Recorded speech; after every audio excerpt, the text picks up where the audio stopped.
irmãos, filhos.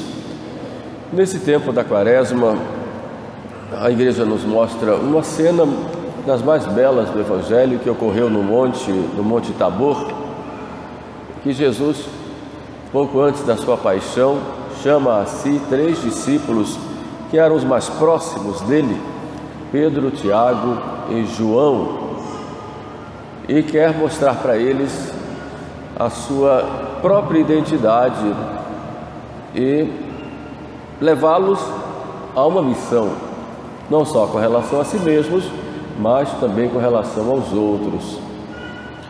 É um episódio da transfiguração.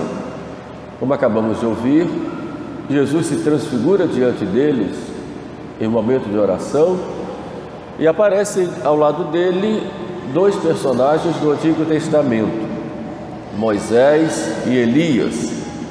Moisés aí representando a lei, e Jesus vem trazer a nova lei, e Elias representando o profetismo, os profetas do Antigo Testamento. Para que os discípulos não se escandalizassem com a paixão que ocorreria logo em breve, aqueles que esperavam um Messias que viesse mostrar um grande poder, sobretudo um grande poder político e material. Na verdade, Israel ansiava um Messias que viesse trazer a Israel o poder e o esplendor dos tempos do rei Davi e Salomão. A ideia que tinham do Messias era essa. E os apóstolos não se furtavam a isso, porque estavam influenciados pela cultura da época e pelo estilo de vida e por aquilo que o povo em geral queria. Poucos esperavam e poderiam imaginar que o Messias seria o servo servidor de Javé, o servo sofredor, como diz o profeta Isaías. E está ali Jesus, que vai depois ser preso, entregue, maltratado, escarnecido, cuspido, vai morrer numa cruz. Isso era inadmissível para o povo daquela época e também para os apóstolos. Tanto que, quando Jesus anuncia a sua paixão, São Pedro o chama à parte e diz: Senhor, isso não vai acontecer contigo. E eles não entendiam aquilo. E Jesus chegou a dizer a Pedro: vai para trás, Satanás, porque os teus pensamentos não são de Deus, mas são dos homens. Nós não entendemos a realidade da cruz e do sofrimento como meio de santificação, de purificação, e Jesus dá à cruz um valor que não tinha antes. A cruz como um castigo era, e agora a cruz como um meio de salvação. Por isso as nossas cruzes são todas unidas e devem ser unidas à cruz do próprio Cristo. E para que os apóstolos não ficassem escandalizados quando vissem Jesus ser preso e ser tratado como um criminoso e vai livremente, Jesus quis mostrar que ele ia realmente livremente e que ele tem todo o poder. Por isso leva esses 3 ao alto do Monte Tabor e se transfigura diante dele. Os autores dizem que não foi um milagre a transfiguração, milagre era não haver a transfiguração, porque ali na verdade nós temos 2 naturezas, a natureza divina e a natureza humana, na pessoa do Verbo encarnado. O Verbo se fez carne, como diz lá São João, de modo que em Jesus temos ali uma pessoa, que é a pessoa divina, com 2 naturezas, natureza divina e natureza humana. De modo que a transfiguração é algo, aí põe entre aspas, natural. Pois em Jesus é aquilo ali, Deus feito homem, com todo o brilho, com todo o fulgor da humanidade de Jesus, pela união das 2 naturezas, união que na teologia nós chamamos de união hipostática. Mas Jesus como que suspende essa demonstração ao longo da sua vida e é tratado como um homem qualquer. Tanto que quando começa a pregar em Nazaré, ele pergunta: não é esse o filho do carpinteiro? Nós não conhecemos a sua família, ele não está aqui entre nós. De onde vem essa sabedoria? Ele não estudou, Os escribas tinham todo um programa de estudos desde 7, 8 anos de idade, e Jesus está ali como um mestre que não estudou. Isso não poderia nunca acontecer. Por quê? Exatamente porque Jesus, ele não dá essa demonstração que agora a gente vê na transfiguração. O que lições nos traz essa transfiguração de Jesus?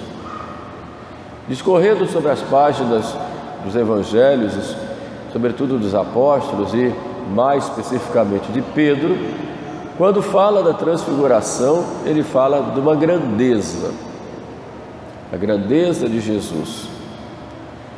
Ele é a imagem do Deus invisível, é a misericórdia do Pai que veio ao nosso encontro para estabelecer conosco uma aliança e começar de novo aquela amizade que nós perdemos em Adão. Jesus é grandioso. Às vezes colocam Jesus como se fosse um homem qualquer, um filósofo, um libertador do ponto de vista material, um político, um rei no sentido material e unicamente, um louco ou um aventureiro que reuniu um bando de homens e levou esses homens à loucura. O espírito evoluído. Quem é Jesus? E ali Jesus mostra realmente quem ele é na sua grandeza. Ninguém conhece o Pai a não ser o Filho, e a quem o Filho quiser revelar. É esse Jesus, é o Filho de Deus. Vereis o céu aberto e ver o Filho do homem descer sobre as nuvens do céu. Jesus vai dizer no tribunal de Anás e Caifás. E eles perguntaram: logo tu és o Filho de Deus? Sim, tu dizes, eu sou. Yahvé, eu sou aquele que é. Eles rasgaram as vestes.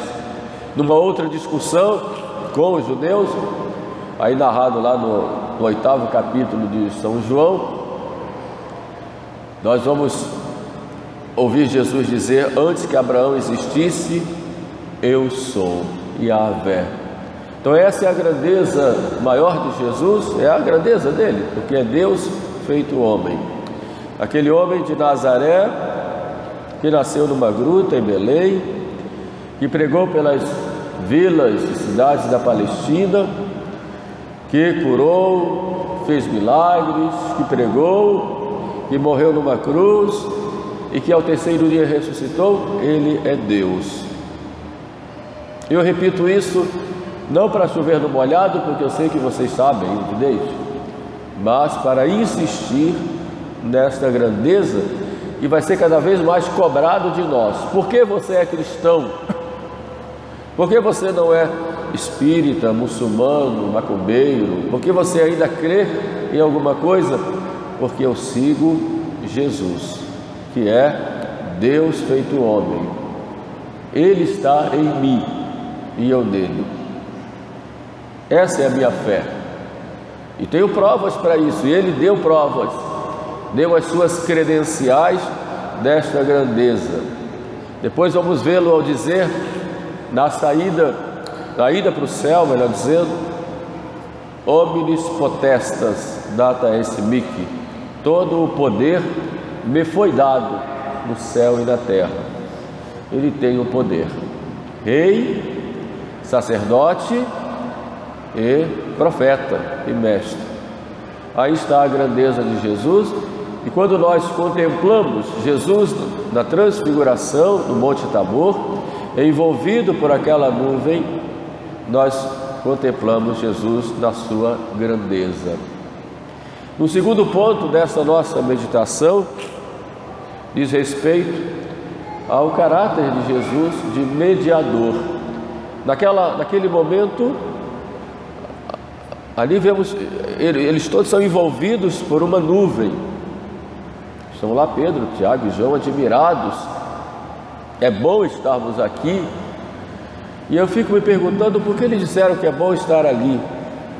Não foi apenas movidos por um sentimento, por um certo bem-estar do ponto de vista afetivo, emotivo. Não.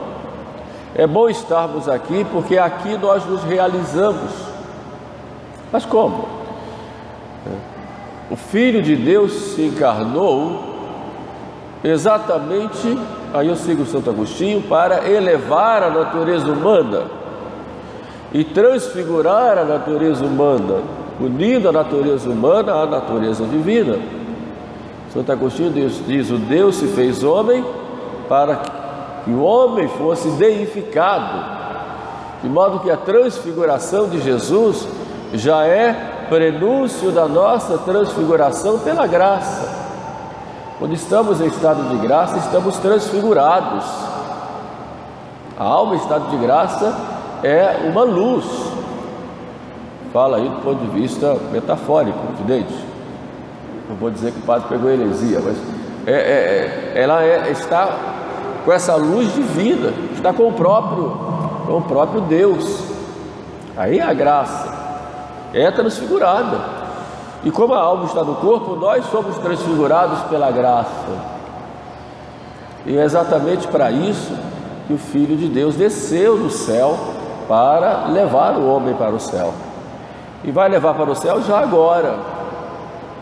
Quando fala da Eucaristia, Jesus diz: quem come a minha carne e bebe meu sangue tem a vida eterna. Ele não diz terá, ele diz tem. A pessoa que recebe a comunhão eucarística já está transfigurada, já está no céu, já é penhor de vida eterna. É claro que se cair no pecado, deixou, quebrou. Mas essa é a grandeza de Jesus que vem a nós. Por quê? Porque Ele é mediador. E o Pai vai dizer ali: este é meu Filho muito amado, nele coloquei toda a minha complacência, escutai-o. Então o Pai já mostra ali que o Filho é o mediador entre Deus e os homens.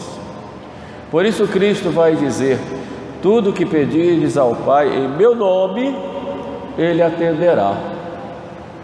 Tudo que pedirdes em meu nome. Por quê? Porque quando nós pedimos em nome de Jesus, é Ele quem pede. E quando Ele pede, o Pai atende, porque é o Filho amado, o único que pode pedir.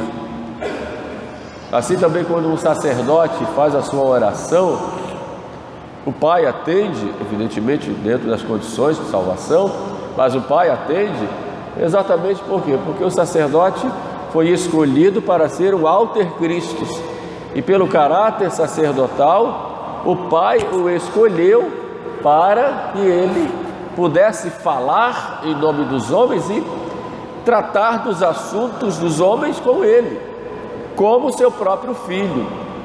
Daí a grandeza do sacerdote como mediador em Jesus Cristo. Quando nós vemos na missa da forma tradicional, o padre muitas vezes está de frente para o altar, outras vezes de frente para os fiéis, para o povo. Muita gente diz: aquela missa é a missa que o padre celebra de costas. Não existe isso. O motorista do ônibus também vai de costas, e tem que ser, porque senão bate. Assim vai de costas, mas vai de frente com o foco, vai de frente com o objetivo. Então o padre vai de frente com o objetivo, e do ponto de vista litúrgico, que é o próprio Deus. Então, como mediador, porque é um outro Cristo, ele fala em nome do povo para Deus, ele fica de frente. Vamos juntos, estou aqui à frente conduzindo essa procissão ao céu, este culto a Deus. Agora, quando fala em nome de Deus para o povo, aí ele se volta para o povo, como eu estou fazendo agora. Então não existe missa de frente ou missa de costas. Isso é uma fake, como é moda dizer agora. Isso é fake, é falso. Na verdade, existe uma mediação entre Deus e os homens, e o sacerdote ali é o alter Christus. Se nós vemos, por exemplo, quando o anjo anunciou a Zacarias que ele nasceria João Batista, Zacarias estava fechado lá no Santo dos Santos com uma cortina, ninguém viu nada, tinha uma cortina. E o povo depois viu que ele demorou, mas ele saiu, já saiu mudo, etc. Mas o povo ficava rezando fora, ele ficava atrás da cortina lá. Porque ele tinha esse papel, evidentemente não era o mediador como Cristo, mas já era uma figura do sacerdote da nova lei. Como hoje, no rito oriental, em alguns ritos fecha a cortina. Na missa tradicional não tem cortina física, mas tem a cortina do silêncio. Quando nós acabamos de rezar os santos, a cortina fecha. Qual é a cortina? A cortina do silêncio. Essa é a cortina, em que fica todo mundo quietinho, rezando, é a cortina do silêncio. E o padre fica ali sozinho com o padre, com Deus. Evidentemente não fica sozinho, fica com todos vocês que estão ali em volta do altar, e com os anjos e santos, etc. Portanto, Cristo é esse mediador entre Deus e os homens. Eu sou o caminho, a verdade e a vida. Ninguém vai ao Pai senão por mim. E para isso ele veio ao mundo, para nos mostrar esse amor misericordioso de Deus, que através da sua morte na cruz vai trazer a salvação para nós, salvação para a humanidade. Mas há um terceiro ponto que eu gostaria de refletir, diz respeito a uma ordem, a um mandato que o Pai dá ali, que é o escutai-o. Temos que escutar Jesus. O Pai ali já mostra a credencial dele, é meu filho. Então escutai-o. Ele vai falar, vai mostrar o que deve ser feito, vai mostrar verdades e vai mostrar o que é preciso ser feito para me agradar. Então escutai-o. Fala isso aos apóstolos que escutam Jesus. E Jesus depois diz aos apóstolos: quem vos ouve, a mim ouve, quem vos despreza, a mim despreza. E antes de ir para o céu, ele diz: ide pelo mundo inteiro e pregai o Evangelho a toda criatura, fazei de todos discípulos meus.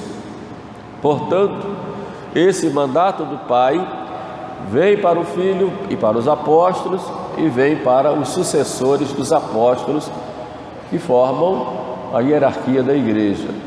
Portanto, Deus garante que no magistério da igreja há ali o critério de escuta dele, e ele garante essa assistência, como disse o próprio Jesus: estou convosco todos os dias até a consumação dos séculos. Por isso, quando nós lemos a Bíblia, e hoje há um grande fomento de estudos, de conhecimento da Bíblia, isso está certo, não tem problema algum, é a palavra de Deus escrita, mas não se pode ler a Bíblia sem o magistério. São duas as fontes da revelação: a Sagrada Escritura e a tradição. A Sagrada Escritura é o conjunto dos livros escritos, e a tradição, livros inspirados, e a tradição, o conjunto de tudo aquilo que foi ensinado por Jesus, que não foram escritos, foram transmitidos oralmente. Mas a tradição é algo vivo. À medida que o tempo vai passando, a tradição ela é dinâmica. Por quê? Porque ela é conduzida pelo Espírito Santo.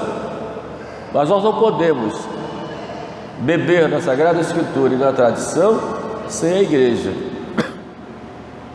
Se bebemos na Sagrada Escritura sem a igreja, viramos protestantes.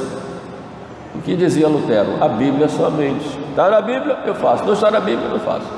Aí fica difícil.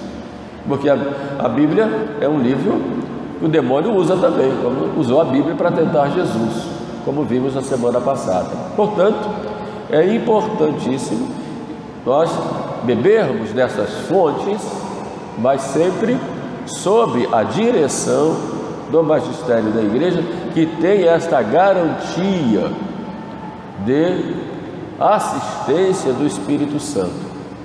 O problema é que hoje já não se sabe mais o que é o magistério da igreja, porque faz uma confusão muito grande, com tudo aquilo que a igreja ensina. É a igreja que ensina ou foi uma pessoa particular que ensinou?